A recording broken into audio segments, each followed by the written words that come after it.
Le ministre des Affaires étrangères italien a annoncé que son pays va lancer un fonds doté de 200 millions d'euros destiné à lutter contre la traite des êtres humains en Méditerranée et à réduire l'immigration clandestine en provenance de l'Afrique.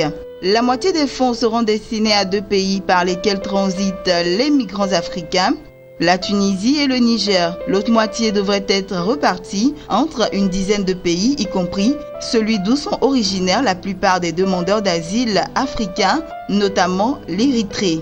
Les autorités italiennes n'ont pas précisé si l'argent servira à s'attaquer aux causes de l'immigration. Elles assurent qu'il s'agira de coopération et d'aide humanitaire.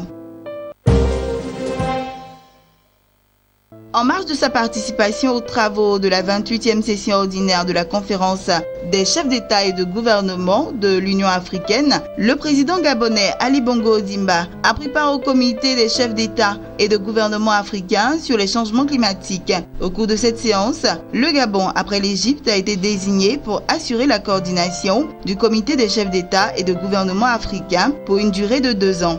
Le comité des chefs d'État et de gouvernement africains est un dispositif de coordination permettant d'assurer la liaison entre les instances politiques et techniques. Il aide à cibler les questions essentielles pour l'Afrique et à rehausser la visibilité de l'Afrique dans les négociations lors des conférences de parties sur le climat.